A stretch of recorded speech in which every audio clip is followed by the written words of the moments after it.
And we're joined by Arielle. How are you keeping? Hey, good. Yeah, I mean it's COVID still, but I'm glad that we have technology here where we can talk and hang out. Yeah, it's good, man. When you say technology, obviously, you released your new album, Analog Girl in the Digital World, yesterday. Love that title, by the way. Where did that title come from? Complete accident. I was writing a few years back. I was writing Digital World, not even thinking about having an album at all. Yeah. Just writing, and I wrote the song Digital World, and I was like, what if I built an entire album off of this concept? So Analog Girl in the Digital World came, I guess you could say it was a little bit inspired by Joe Walsh's Analog Man, All but right, cool. Great. genuinely, when I had thought about the album cover, I didn't even think about that Yeah. at all. But it was just a true statement, and I really wanted to have the whole concept be around recording analog and using older technology to record an album. So it was an accident. Yeah, that's cool. You say like that, talking about the old technology and stuff. This album comes.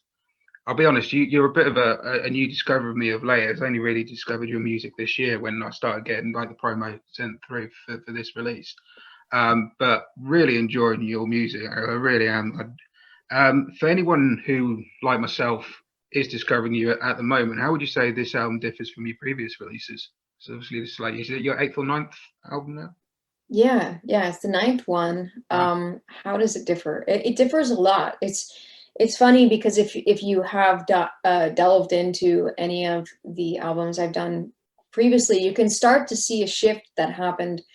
Let's just maybe like 4 or 5 years ago, where I started recording.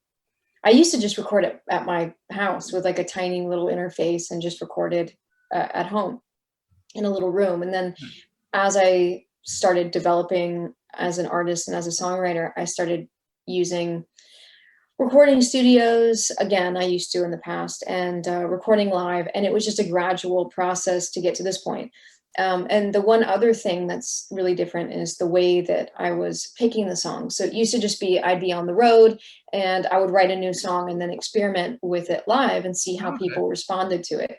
And the ones that were the crowd favorites are the ones that I would put on the album. Yeah. And this time I literally just wrote the album as a full concept, and none of these had been played live before. So the approach with the songs that I had chosen on it was completely different, but also the way that I recorded it was a lot more organic than I'd ever done before, like completely live. And it Hmm. was also the first time I'd recorded to tape as well. So there were Oh there were a wow, lot of things different. so it's proper old school then, recording the tape, all analog. That's great.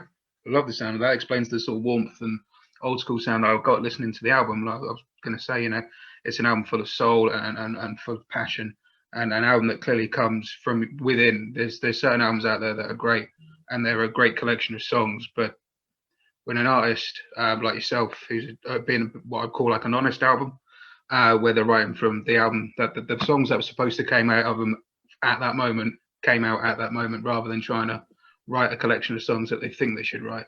And I definitely got that more of an Thank pure you. album concept. So going back a bit in time, which I thought was really cool. Thanks.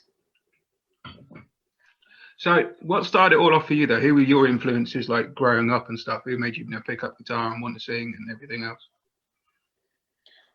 Well, my parents were born in the 40s, so what I first was listening to as a young girl was stuff like doo-wop, and my dad loved opera, so lots of doo-wop, Chuck Berry, a lot of jazz, older stuff from the 40s and 50s.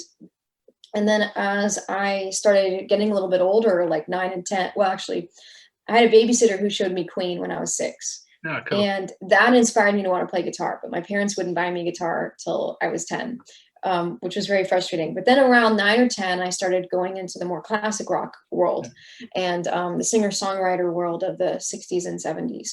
So there's a ton of influence there, as well as a bunch of blues as well. So everything from even prop stuff like Rush and Yes, Mm. Queen, Zeppelin, James Taylor, Joni Mitchell, to Albert King, BB King, Howlin' Wolf, to everything at Chicago, everything in between.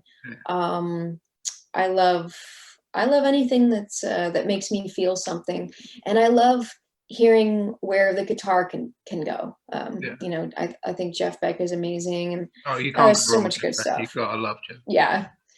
As So man, there's, he's still on my list of people I need to see. I've not been fortunate enough yet to yeah, see. you've got to see him. Yeah, he's definitely on my list, that's for sure.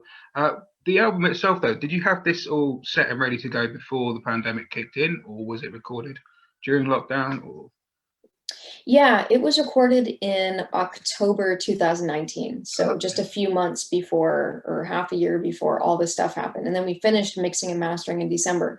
So right around February is when things got a little bit weird, or they started to at the end of February. And so it was supposed to come out around this time last year, but because of COVID and everything, we moved it a year later, which was difficult because it was a crowdfunded album. So I had promised my fans that it was going to come out at the beginning or, you know, in the spring of last year. So I actually sent it a year early to the people who crowdfunded the album. And I just asked them, I said, please don't share this because it's not going to be coming out for a year.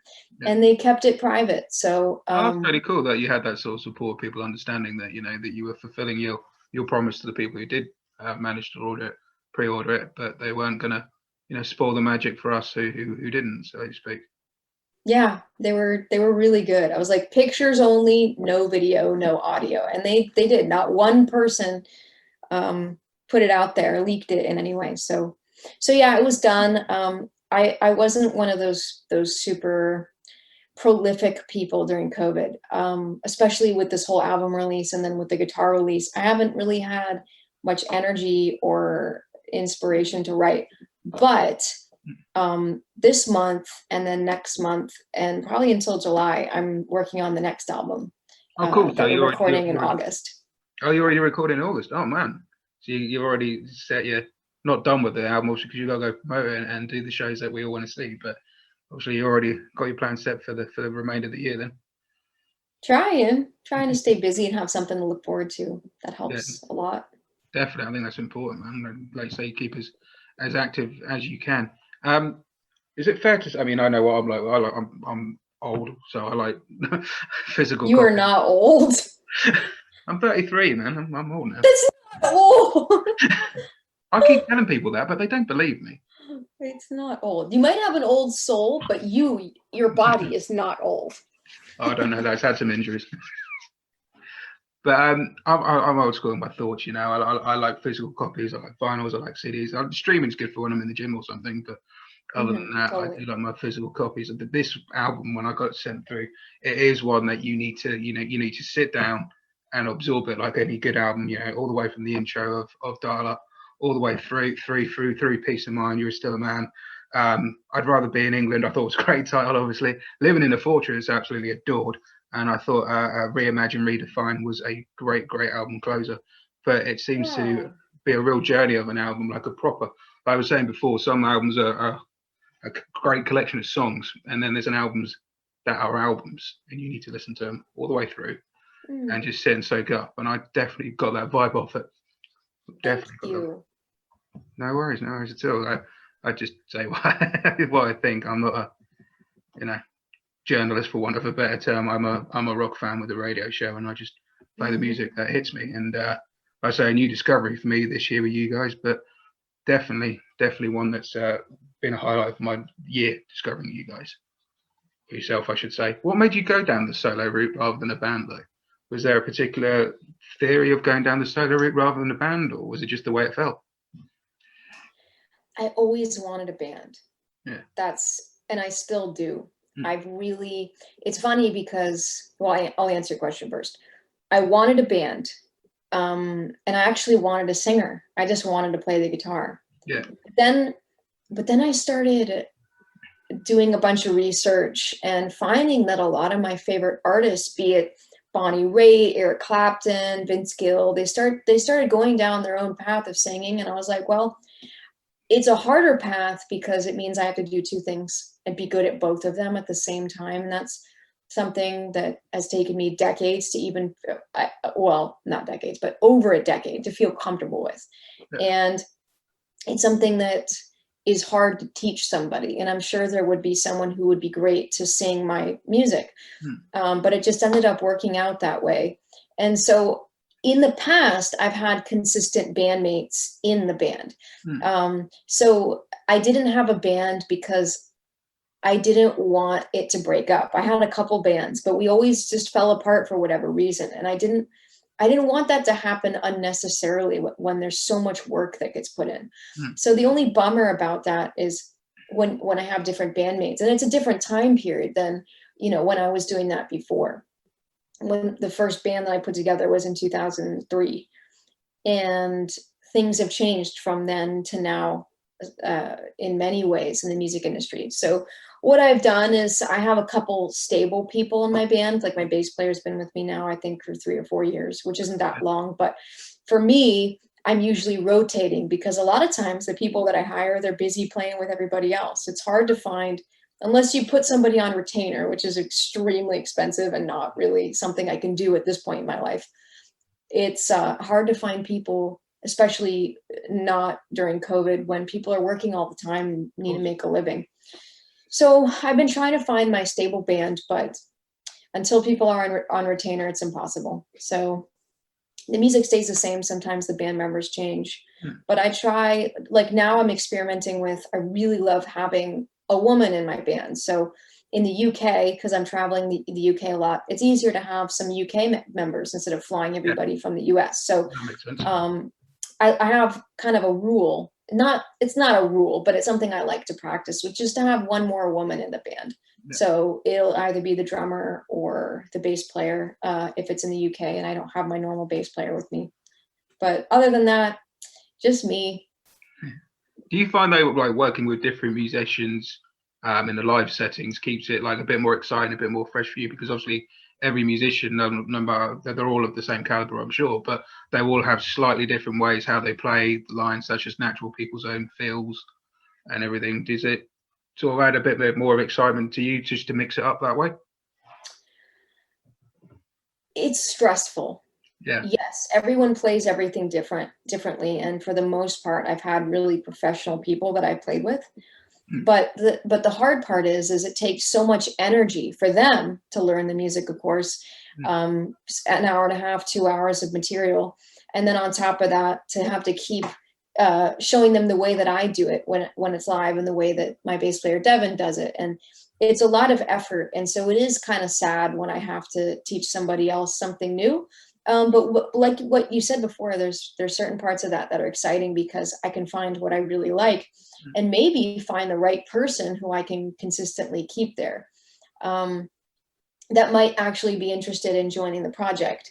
And I've made that an option in the way that I am trying to create a business model that, even though I'm a solo artist, have it be more like Tom Petty and the Heartbreakers. Okay. Like Arielle, I had Arielle and the Analogs for a while, but I'm really open to having and then have a band name that's a consistent band. Yeah. But it's something that has to happen organically. But I'm trying, so it's a bit stressful. So with the live scene starting to return somewhat, a little bit, fingers crossed. We don't know how long. Well, we're hoping that it's going to be permanently that it's back now. But have you got plans to sort of? I mean, have you guys been looking for more permanent band members, or are you just testing the road out as such? And I know you've got your live stream shows coming up. Yeah. So what I've been doing is I have the live streams, as you mentioned, and I found a really great drummer that I've loved working with. I'm hoping that she'll at least stick around with me. She says, that we can make it work with scheduling and stuff. She's awesome. You'll see her if you check out the live stream. Definitely will. And she's great. I like her a lot because she's got a lot of raw energy. I really love that in a drummer, somebody I can feed off of and bring more than what I'm able to bring on my own, which is awesome. And yeah, I'm looking for, and that's the thing. Do I bring her to the UK when I tour? I don't know if that's the best bet. So I have a couple drummers that I work with there.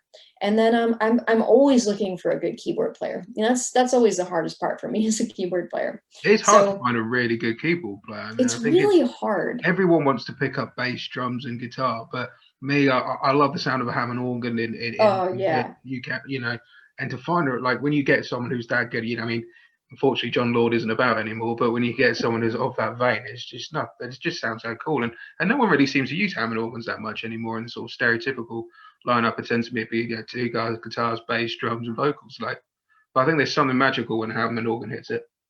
Oh, it's one of my favorite sounds in the whole world. Me too. So it's a process, but yeah, we have some touring that we're looking at right now.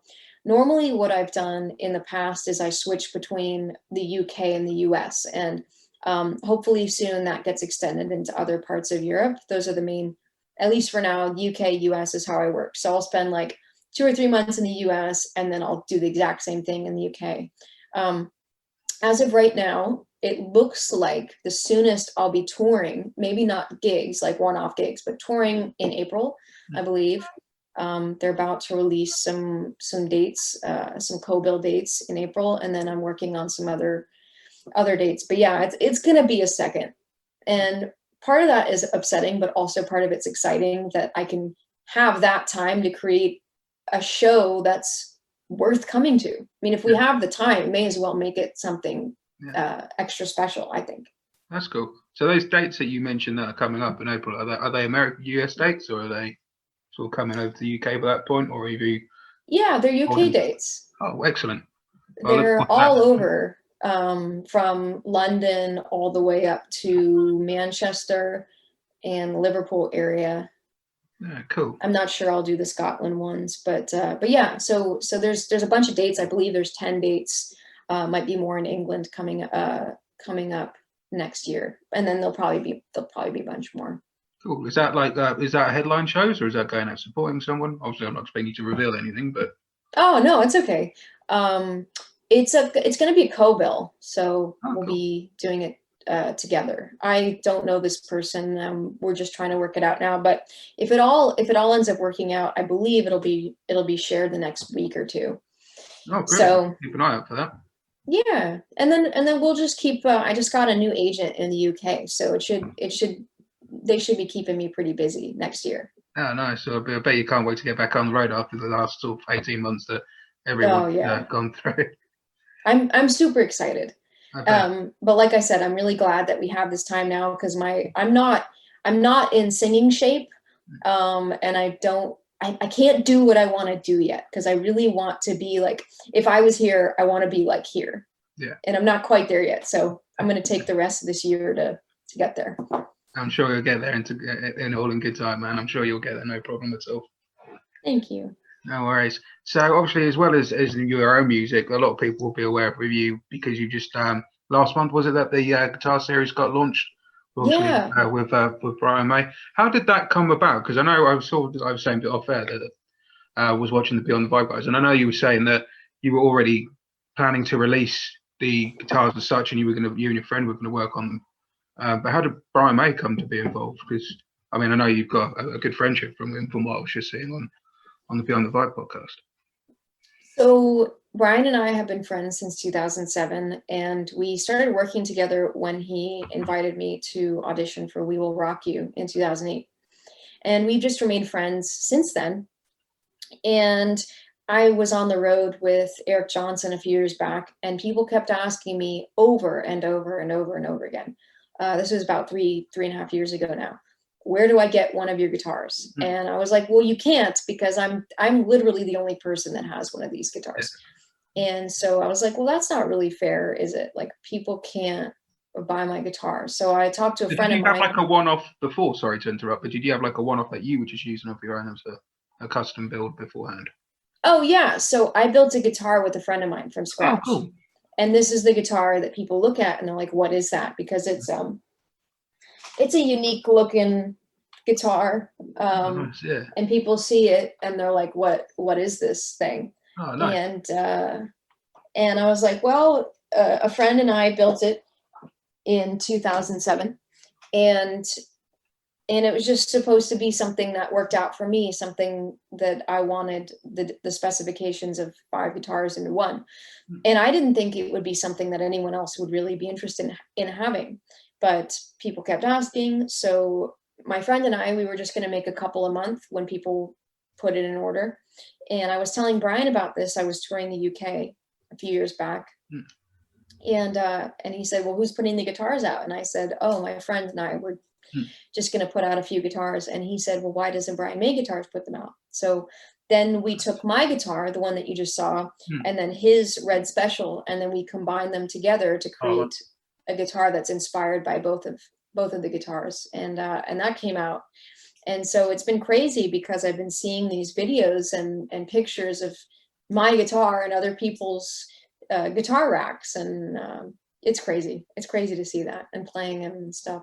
That's cool. I mean, obviously, Brian May's Red Special is an iconic guitar. You know, everyone knows what he plays, and that must have been really cool to collaborate with someone like Brian on this, of amalgamating the two. Obviously, where you're coming from with your custom job, and then obviously with Brian May with his Red Special. Was it looking at what I've seen online? It certainly looks from the reviews I've seen that it is like a hybrid between both mindsets. Is that the case, or do you think it was more of a unique? Yeah, it's I mean, anything that's not on the guitar or anything that's changed was Brian, and Brian had a hand in. So it's definitely not an exact replica in any way. So he had a lot of input on it, and his team as well. That's cool. That's really cool, man. And I also was reading up on what you were doing with a project, which I think was brilliant, with your tone wood forest project. I thought that was really cool, of replenishing the trees as where they get used in guitars. I thought that was a really cool idea. Thank you. Yeah, it was, again, it's one of those things that I can thank COVID for, because I remember right before the guitars came out, it was November of last year, and we were about to announce that the guitar was coming out in March. And I was like, man, I feel really bad that the trees are going to be cut down for these guitars. And I started doing a bit of research on some of the trees that we're using, and I found out that a lot of the woods are endangered. And it made me feel really guilty about that some of these trees that we use take 60 to 80 years to mature. Wow. And which means if I plant one, I probably won't see it fully grown, or maybe I will, but like when it's mature. And that's a crazy thing to think about, that we're not replenishing them, because a lot of them, or we're cutting them faster than we're able to replenish them, just because some of them take that long to grow. So it occurred to me to start this nonprofit that would allow for me to have different plots all around the world where these trees are native to. So right now in Florida, we have the mahogany forest as well as koa, and the Brian May guitar does have mahogany on it.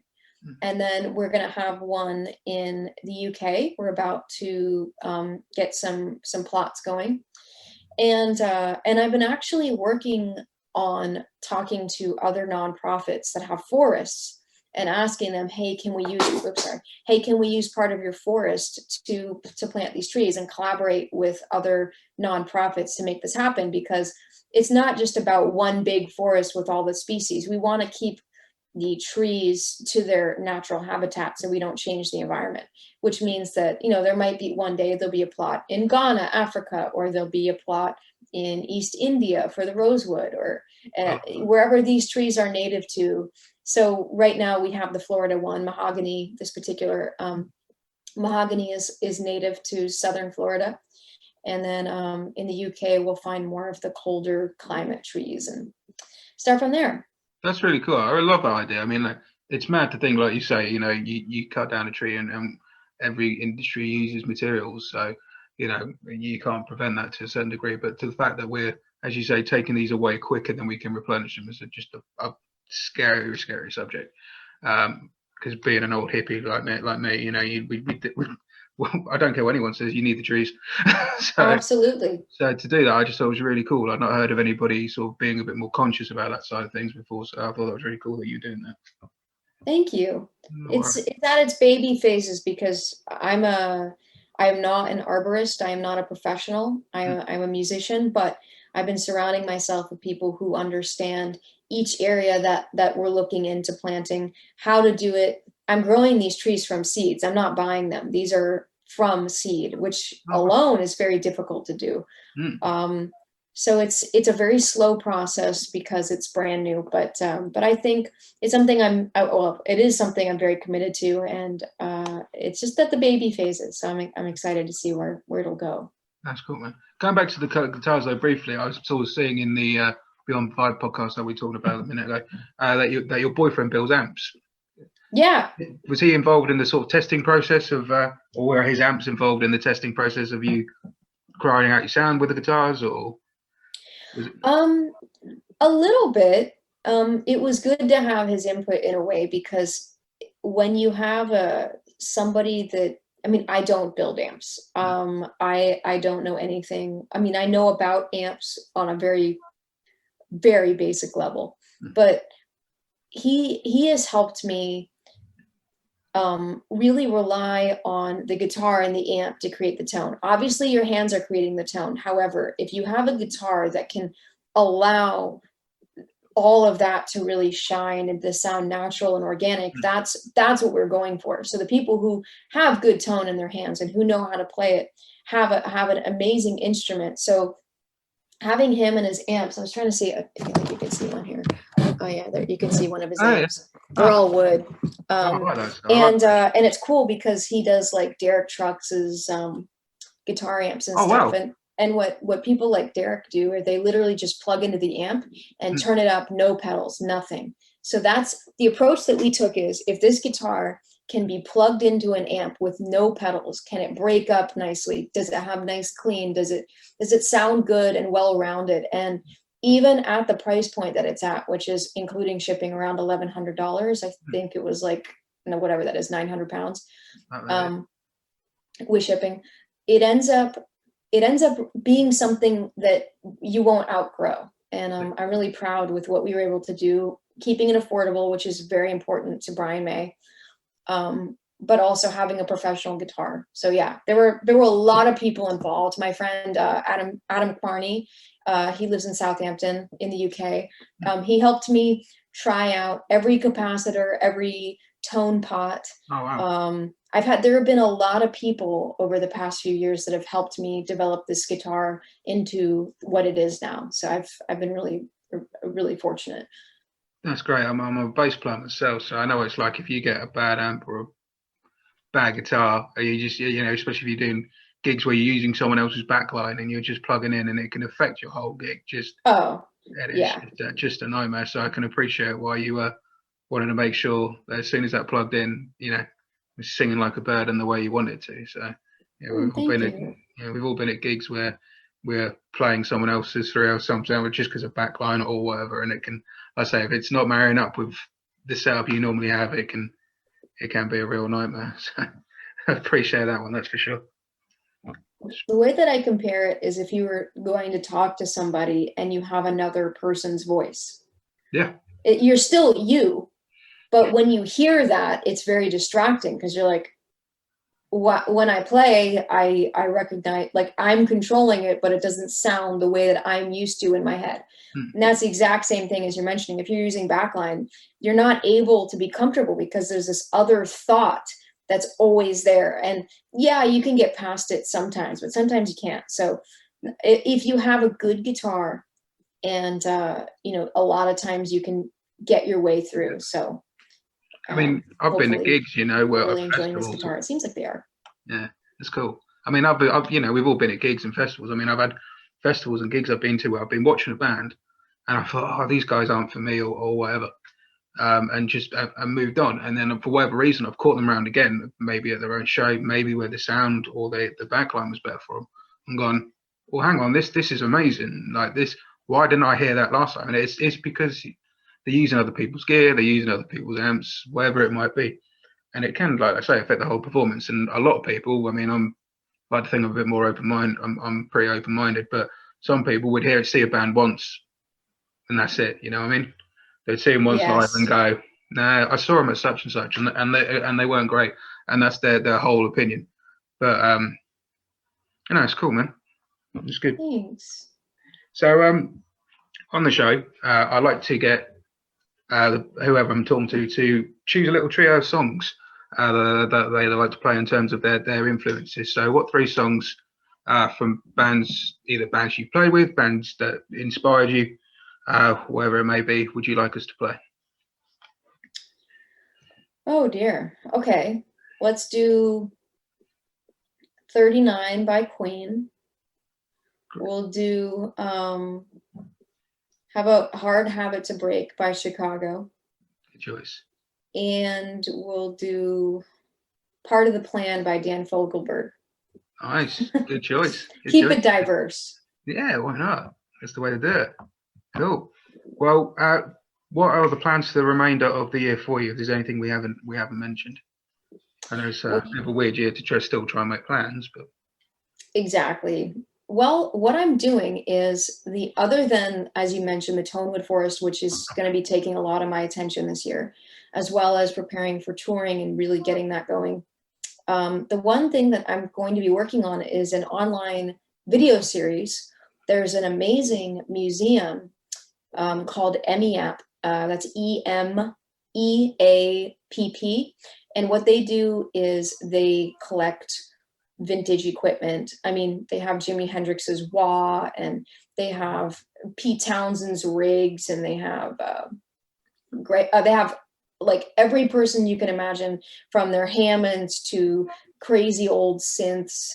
They have Freddie Mercury's old Neumann 67 microphone. It's a huge warehouse full of stuff. And what I'm going to be doing is I'm going to be demonstrating and kind of being have a bunch of short videos that show, hey, this is what it sounds like when you have 3 full stacks being played loudly, like Jimi Hendrix used to do, and why they would do that. Like, there weren't PA systems back then, so they had to have the 3 full stacks on at the same time, and start doing a mini series full of vintage equipment. And each week will be featuring a different piece of equipment, be it old guitar pedals, old guitars, amps, a whole rig, and have a theme. Like, one theme, will be like Stevie Ray Vaughan, another one will be Cream, and get all the gear correct for the era and talk about it.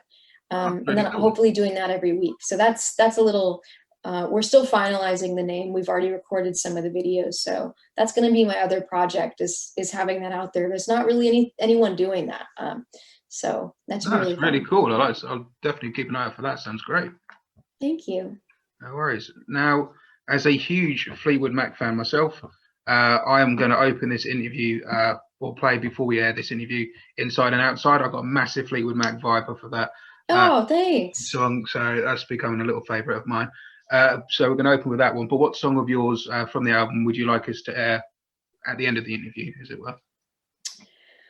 Well, I would say you could do either I'd Rather Be in England or maybe This Is Our Intervention.